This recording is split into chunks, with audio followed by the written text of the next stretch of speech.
আমাদেরকে মন খুলে কথা বলা, আলোচনা করা, সভা সমাবেশে উপস্থিত হওয়া এবং আয়োজন করার তৌফিক দিয়েছেন। আলহামদুলিল্লাহ। রাসূল করিম সাল্লাল্লাহু আলাইহি ওয়াসাল্লামের প্রতি দরুদ ও সালাম বর্ষিত হোক। সাল্লাল্লাহু আলাইহি ওয়াসাল্লাম। মসজিদ, মেহরাব, মসজিদে নববী যে আদলে সমাজ পরিবর্তনের অন্যতম গুরুত্বপূর্ণ কেন্দ্র হিসাবে ইসলামের যে ঐতিহ্য রয়েছে, বিশেষ করে বিগত 17.5 বছরের ফ্যাসিস্ট অপশক্তির জুলুম, নির্যাতন, নিপীড়নের ধারাবাহিকতা, ইমাম এবং খতিবগণ মসজিদগুলোকে সেভাবে গড়ে তোলা, পরিচালনা করা এবং স্বাধীন মতো মসজিদগুলোকে ইসলামিক সেন্টারে পরিণত করে সমাজ বিনির্মাণের জন্য অন্যতম গুরুত্বপূর্ণ মাধ্যম হিসাবে কাজে লাগাতে পারে।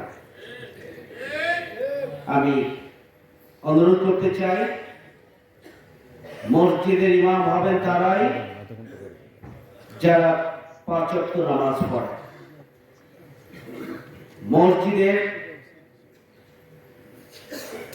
মসজিদের কমিটির সভাপতি হবেন তারাই যারা মসজিদে 5 ওয়াক্ত নামাজ পড়ে, যারা ইসলাম পূর্ণাঙ্গ জীবন বিধানটা জানেন, ইসলাম প্রতিষ্ঠার স্বপ্ন যারা দেখবেন, তাদেরই তো মসজিদ কমিটির সভাপতি, সেক্রেটারি হওয়া উচিত। দুর্ভাগ্যজনক, এই 17.5 বছরে ইমাম এবং খতিব যারা ছিলেন, তারা শুধু কথা বলতে পারেন নাই তা নয়, তাদেরকে কথা বলতে দেন নাই শুধু তাই নয়, বরং তাদের উপরে নিপীড়ন চালানো হয়েছে, খরচ চালানো হয়েছে ওই আওয়ামী লীগের দোসর যারা মসজিদ কমিটির সভাপতি, সেক্রেটারি হিসাবে জেগে বসেছে। আজকের বাংলাদেশকে সেখান থেকে বের হয়ে আসা উচিত। মসজিদের খেদমত তারাই করার যোগ্যতা রাখে যারা মসজিদকে ওন করে, মসজিদের শিক্ষাকে ওন করে, মসজিদ ভিত্তিক সোসাইটিকে যারা ওন করে, ইসলামী সমাজকে যারা ওন করে, তাদেরই মসজিদের দায়িত্বে থাকা উচিত বলে আমি মনে করি।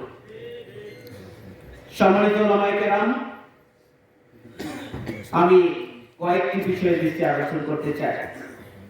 1 নম্বর কথা হচ্ছে, আমাদের রাজনৈতিক বক্তব্য সতর্কতার সাথে পরিহার করা উচিত। ইসলাম একটি পূর্ণাঙ্গ জীবন বিধান। আপনি যদি জীবন বিধানের প্রকৃত রূপটাকে জনগণের সামনে, মুসল্লিদের সামনে তুলে ধরতে পারেন, তাহলে মুসল্লিগণ স্বাভাবিকভাবে কোনটা গ্রহণযোগ্য এবং কোনটা বর্জনযোগ্য, কোনটা প্রাসঙ্গিক, এই সবটা সুন্দর মতো বোঝার শক্তি এদেশের জনগণের আছে। এদেশের জনগণ সচেতন। আমি অনুরোধ করব যে রাজনৈতিকভাবে কোন পক্ষে বিপক্ষে ইমামদের বক্তব্য সরাসরি যাওয়াটা এটা মানানসই নয়। 2 নম্বর হচ্ছে, সমাজের অসঙ্গতিগুলোকে কোরআন হাদিসের আলোকে ব্যাখ্যা করা উচিত এবং এটি একটি ধারাবাহিক ব্যাখ্যা হওয়া দরকার বলে আমি ব্যক্তিগতভাবে মনে করি। তাহলে দেশের জনগণ উপকৃত হবে। বিতর্কিত বক্তব্য ও ব্যাখ্যা থেকে সচেতনভাবে নিজেকে দূরে থাকা দরকার এবং কোন একটা মত অন্যের মতকে পরমত সহিষ্ণু হওয়া দরকার, সেই মতগুলোকে অ্যাকোমোডেট করা দরকার এবং সামগ্রিকভাবে যেসব মতের মিনিমাম ভিত্তি আছে তাকে অ্যাকোমোডেট করে সামগ্রিক বক্তব্য ইমাম এবং খতিবদের পক্ষ থেকে আসা দরকার বলে আমি মনে করি।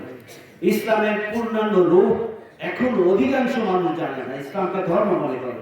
আমি অনুরোধ করব যে ইসলামের একটি পূর্ণাঙ্গ রূপ, ইসলামের আদর্শিক সৌন্দর্য মানুষের সামনে কার্যকরভাবে উপস্থাপিত হওয়া উচিত আপনাদের পক্ষ থেকে। ইসলামে যে নারীদের অধিকার রয়েছে, ইসলাম নারীদেরকে যে মর্যাদায় সমুন্নত করেছে, অমুসলিমদের অধিকার রয়েছে, অমুসলিমদের নিজেদের ধর্ম পালনের যে সুযোগ রয়েছে, তাদের নিরাপত্তার ব্যবস্থা রয়েছে, ইসলামের ইতিহাসের বাঁকে বাঁকে আল্লাহ রাসূলের বক্তব্য, কোরআনের নির্দেশনা এবং আমাদের চার খলিফার বিভিন্ন উদাহরণ থেকে সামনে আনা দরকার। এবং মৌলিক মানবাধিকারের ব্যাপারে ইসলাম কতটা গুরুত্ব দিয়েছে, মানুষের সম্মান এবং মর্যাদায় কতটা গুরুত্ব দিয়েছে ইসলাম, সেই বিষয়গুলো ধারাবাহিকভাবে আপনাদের কাছ থেকে যদি আসে, তাহলে ইসলামের ব্যাপারে যে ভীতি রয়েছে, ইসলামের ব্যাপারে মানুষের কাছে যে অপপ্রচার রয়েছে, সেগুলো দূর করা সম্ভব হবে বলে আমি মনে করি। আপনাদের বক্তব্য এবং বিবৃতিতে মাসলা মাসাইল সহ ফতোয়াগুলোকে সহজবোধ্য হওয়া দরকার, যাতে করে জনগণ বুঝতে পারে এবং ইসলামকে ধারণ করা এবং মেনে চলাটা তাদের কাছে সহজ হয়। আমি বিনয়ের সাথে অনুরোধ করতে চাই যে ইমাম খতিবদের ছোট ছোট মতবিরোধগুলোকে জনসমক্ষে না আনা দরকার, কারণ আপনি যা ধারণ করতে পারেন, আপনি যে উপলব্ধি করেন, সাধারণ জনগণ তা বুঝে না। সুতরাং ইমাম এবং খতিব, বক্তা, ওয়াইজিনদের বিরুদ্ধে জনগণের একটা ক্ষোভ তৈরি হয়, জনগণ দ্বিধা বিভক্ত হয়।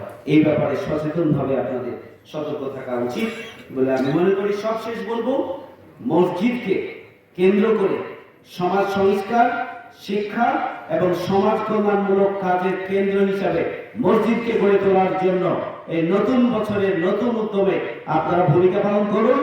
আপনারা জাতীয় ঐক্য তৈরির ব্যাপারে সাধারণ মানুষকে উজ্জীবিত করার ক্ষেত্রে ভূমিকা পালন করুন। তাহলেই আগামী বাংলাদেশে জনগণের যে আকাঙ্ক্ষা আমরা দেখছি, ইসলামকে ধারণ করা, ইসলামকে গ্রহণ করা, ইসলামকে মেনে চলা এবং ইসলামের আলোকে একটি নতুন বাংলাদেশ গড়ে উঠুক, এই ব্যাপারে যে আকাঙ্ক্ষার জায়গা তৈরি হয়েছে, সেই আকাঙ্ক্ষাটাকে, সেই স্বপ্নটিকে বাস্তবে পরিণত করা তাহলে সম্ভব হবে ইনশাআল্লাহ। মহান রব্বুল আলামিন আমাদের সবাইকে কবুল করুন। আমার তৌফিক ইল্লা বিল্লাহ। আসসালামু আলাইকুম ওয়া রাহমাতুল্লাহি তাআলা ওয়া বারাকাতুহু।